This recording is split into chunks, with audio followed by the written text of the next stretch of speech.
Hey guys, it's Coach Gaglione from GaglioneStrength.com. We got another strong lady on the line today. Tarra, how you doing today?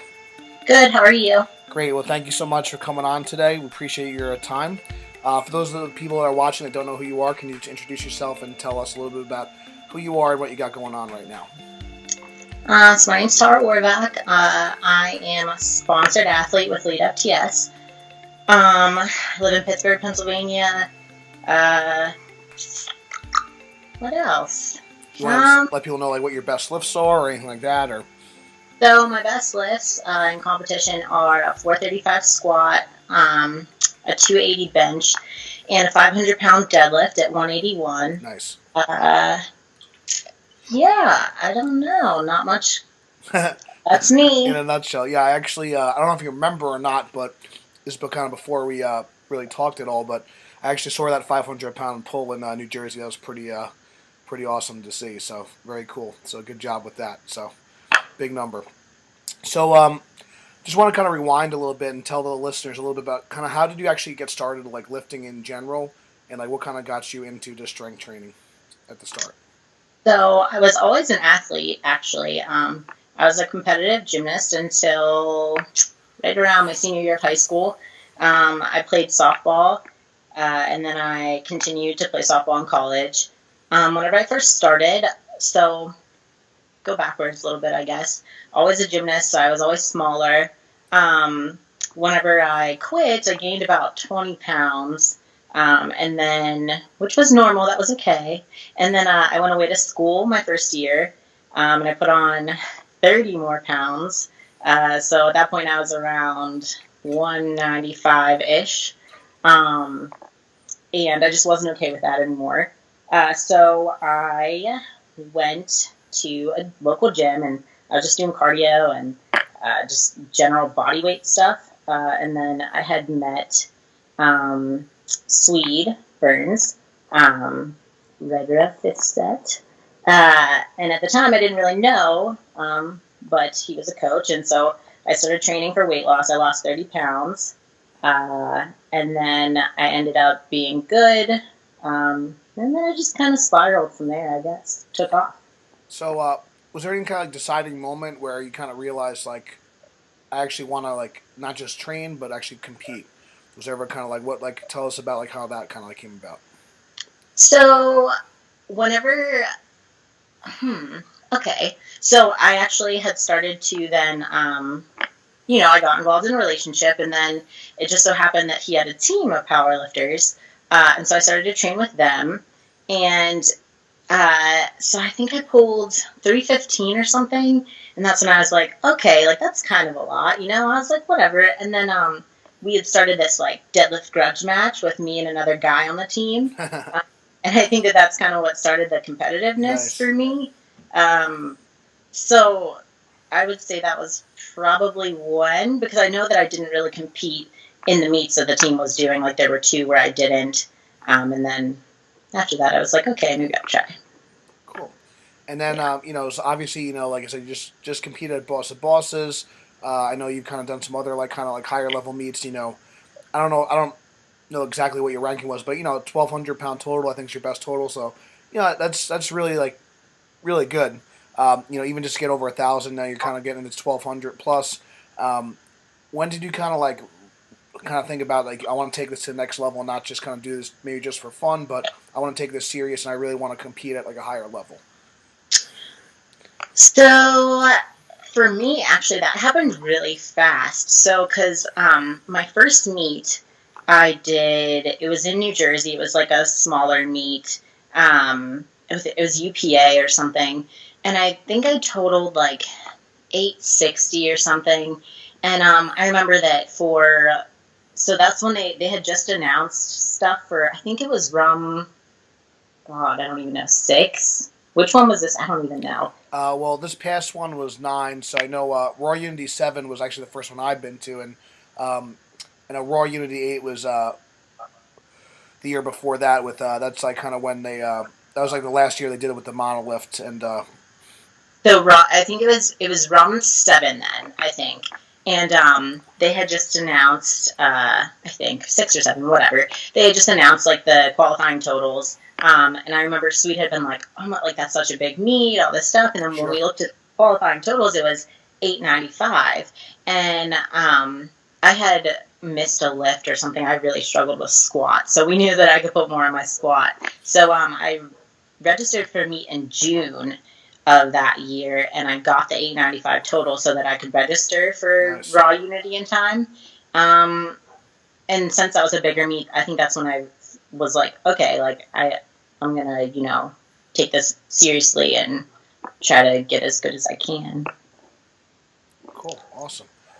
So I know, like we kind of were speaking earlier, and kind of dealing with like a little lower back issue now, and you kind of have you ever kind of dealt with some adversity, and whether it's past or present, and if so, like how are you dealing with it now, and how have you dealt with that kind of setbacks like in the past?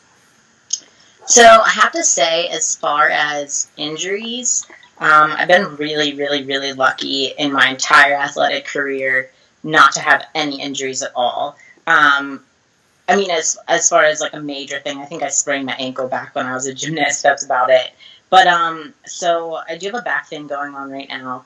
Um, and honestly, if we want to just talk overall, I would say this year has been the most Yeah, it's challenging been tough. year, mentally and physically for me. Um, so kind of dealing with that. Um, how am I dealing with it? So at first, and if anyone follows me, I try to be pretty transparent.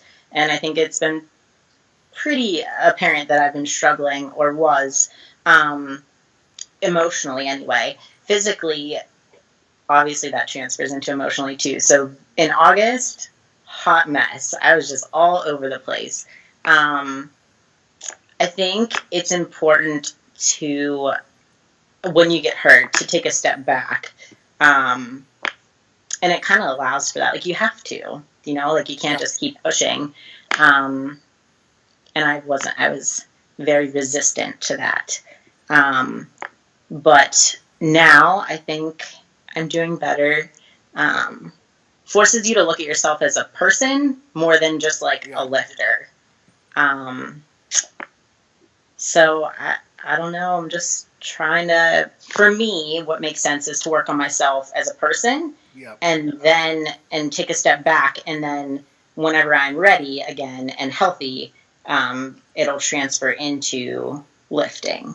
But as far as like stuff I'm actually doing, trying not to squat and deadlift every time I go to the gym, trying to get involved in yoga. Um, I actually started going to therapy, so that's with the mental side of stuff. Um, but yeah, I don't know. Yeah, I think it's really cool that you're open about it. I know, like even just like doing boss of bosses, I think is like may not seem like a win to you, but for like it's a big deal for you. Even just kind of like you kind of dealing with that injury and dealing with all like the emotional stuff. So even just like competing and like showing up, like to be like from an outsider's view, you know, you may not think it's a big deal, but it's really cool and inspiring to see. And I think a lot of people they don't realize how much I think the emotional side and like the personal stuff can really affect your athletic performance and just like your day to day stuff. So I think that's like some really good advice. And I think I said, don't be afraid to like go to therapy. Don't be afraid to ask for help. Don't be afraid to take a step back and like let's just like pause for a second and like assess the situation. Then what's the best thing I can do today? So I appreciate you kind of sharing that. And so yeah, it's good stuff. So we wish you the best out here. So the next question I wanted to ask you was if someone's maybe on the fence of starting out, they weren't sure if they want to compete or just get involved in powerlifting, what advice could you give them? Uh, do it. I think that I think that women can be hesitant sometimes, and the most common thing that I hear is that I don't want to be bulky or I don't want to this, and it's really funny because I have a friend who I went to high school with, and she is so she's a small girl, she has a small frame, and she doesn't do it to compete. I don't even know that she would ever want to compete, but it is the coolest thing how excited she gets about, she runs Fistet, how excited she gets when she hits a PR, or she sends me like pictures all the time, and she's like, like, look at my muscles, and she's showing Yeah. me, and I just think it's really empowering for women to be strong, like, not only mentally, but physically, too. Like, there's something about that. Um, so I always encourage people to get involved, and then also just explaining, too, like, there's so many different realms, like, of fitness and powerlifting Sure. and, so many different avenues that you can take. And I think that there are so many supportive people in the powerlifting community. Um, it's just like, I don't know. It's just empowering, I think, and um, so much that you can learn. And I think you learn a lot about yourself too.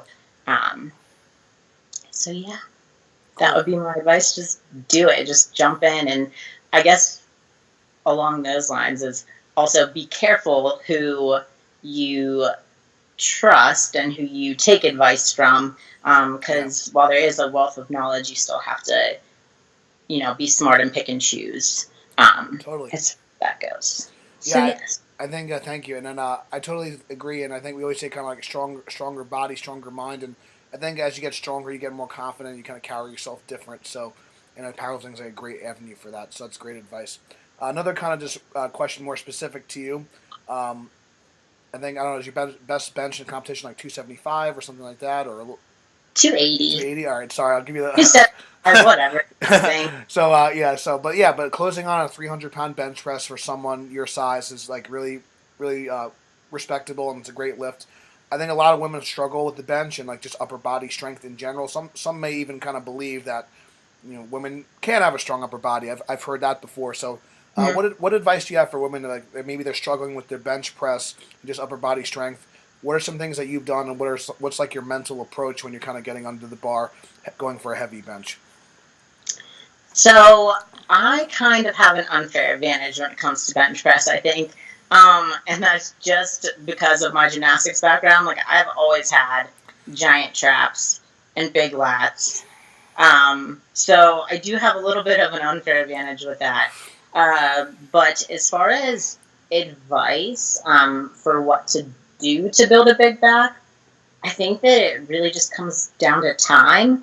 Yeah, Um, it's if you are, a smaller woman with a smaller frame, like I have a big frame. Um, if you're a smaller woman, it's not that you, it's just going to take a while, and I think that that's something that we don't want to hear, is that it's going to sure. take time. Um, but if you look at any great lifter, can look at Susan Salazar, or I'm trying to think of little girls that got big benches. Jen Thompson. Yeah, that's probably the On, best example. yeah, right. So I think that it just takes time. Like, that is, you can do all of the exercises, right? You can go in the gym every single day and work out and do all these back exercises, bench every day, and it's not going to magically make you bigger. So I guess just patience. As far as my approach whenever I get under the bar for a heavy bench, I'm weird. I don't I don't get all pumped up. I don't know if you ever watched me lift, but I'm just very, like, calm and Yeah, collected, focused. So for me, I'm really just, especially with the bench press, because there's so many different cues, yeah, especially for me. So what I'm doing is just kind of running down through the list of all of the cues as they're happening, I guess.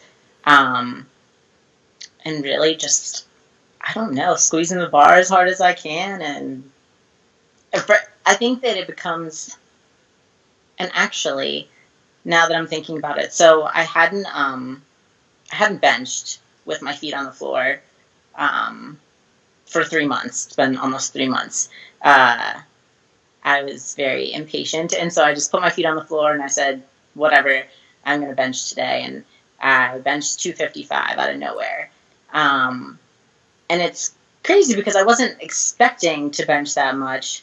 And for the first time in a really, really long time, there was no pressure to bench that much, sure. um, because I'm not really, prepping for anything. I'm just kind of going in the gym. And honestly, it felt 1,000 times better, and it was so much lighter. Like, it didn't feel like 255 pounds. So I guess trying to remain don't put so much pressure on yourself. Yeah, I think that's really good advice. Yeah. I think one thing we try to preach is like whether it's 100% or 50%, if you approach it the same way every time, you treat it more like a skill. That's always going to be more successful. You kind of keep better position. If you try and like get all hyped up and you do something different and Mm-hmm. it throws you out of form, that's going to be a recipe for disaster. I think you're not giving yourself enough credit though. What you said, you have an unfair advantage. So, how long were you doing gymnastics? Like how many years have you did it? My entire life. So how many years have you, like would you say? So 3 to 16. Okay, So I was like so I was like the little kid, be like crawling around on the mats, and yeah. like doing. So I think like Laura Phelps had gymnastics background, things like that. So Mm-hmm. a lot of CrossFitters. So that's over a decade of like training, right? Yeah. So I think for the people listening, like people don't want to hear like, well, train for a decade and you'll bench over 250, Yeah. Yeah. but you know what I mean. Like I think like all of that, one of the reasons probably you have like this strength in your back and strength in your shoulders and chest is because you were like whether you're walking on your hands or on the rings or on the bars or whatever, just supporting your body weight.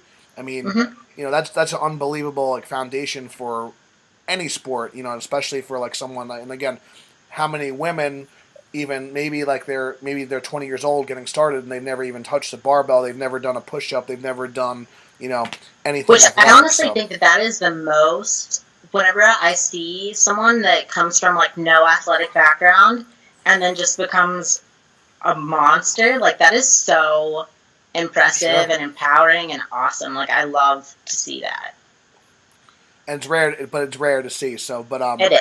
but I think it's just good to kind of like know because sometimes people see like maybe they see you like benching like 225 for reps on Instagram, and it's like they don't see like everything you did before it. Mm-hmm. And even if you haven't been powerlifting that long, you still have been training for a really long time. And Yeah. training is training, and whether it's with a barbell with your body weight, you're still going to build hypertrophy, you're still going to build stability, and that's still going to give you like a good foundation for like whatever kind of sport you end up in. So I just think Yeah. that's kind of good for people to kind of hear. So Mm-hmm. very cool.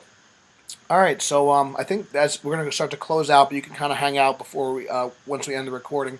Where can people find out more? Oh, actually, sorry. Before I'm getting a little ahead of myself.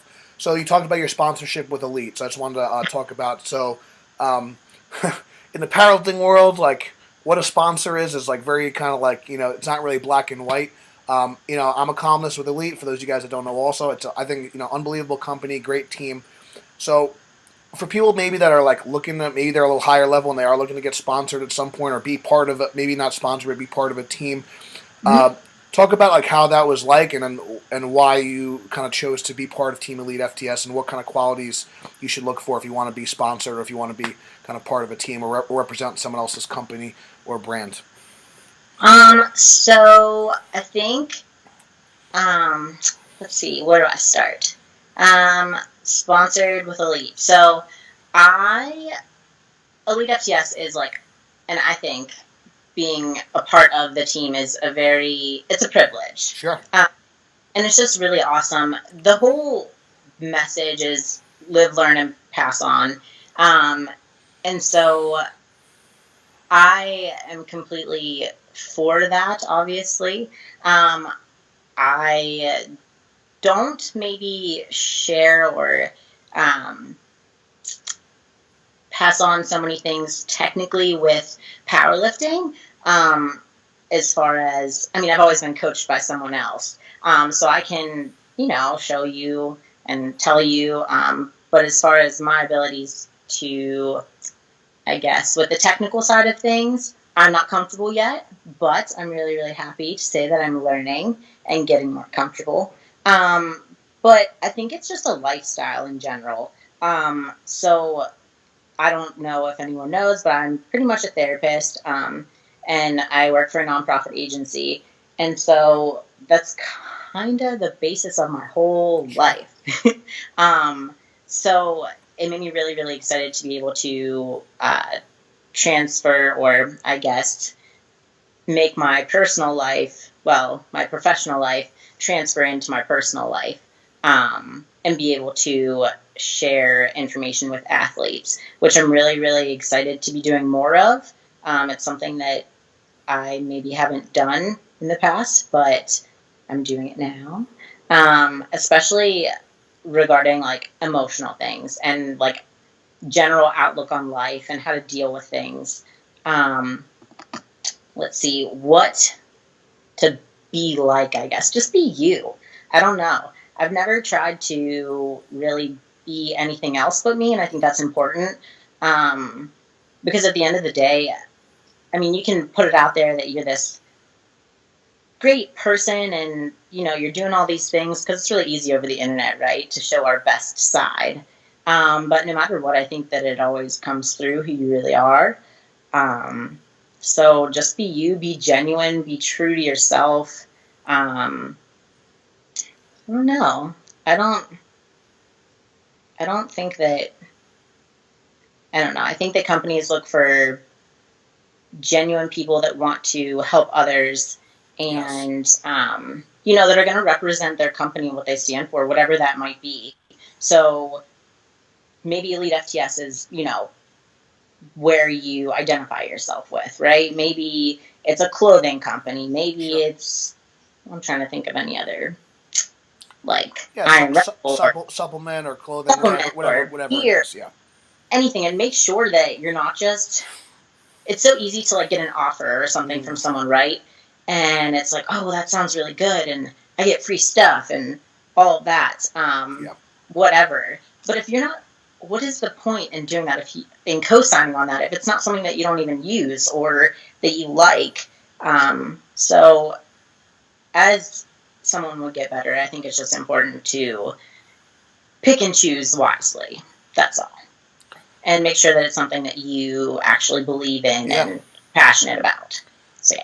I think that's great. And one of the reasons, like, you know, because I've written for other sites and stuff in the past, and like, you know, I've gotten like, you know, monetary better, you know, offers and stuff from other places. But like I said, from what Elite believes in, is like our values kind of line up as far as like live, learn, pass on. Mm-hmm. That's why we're talking here right now. We're doing this podcast because I want to help others, inspire other like kind of women to get started, so they feel more comfortable and just, you know, just expose more people to powerlifting and strength training and all the benefits like of it. That's why we're doing this today. So I think great advice, like just be you, be yourself. Like don't like kind of pretend, because I think at the end of the day, maybe you could kind of fake it for a while, but Mm-hmm. at some point, like you're going to get exposed. So be yourself, be true to you, and I would say line up. Make sure the company and your values kind of line up with each other, and I think nothing but good things will happen. So, all right. So now we're really going to close up. But Yeah. so you have a coaching log at Elite. Where else can kind of people find you if they want to follow what you're doing?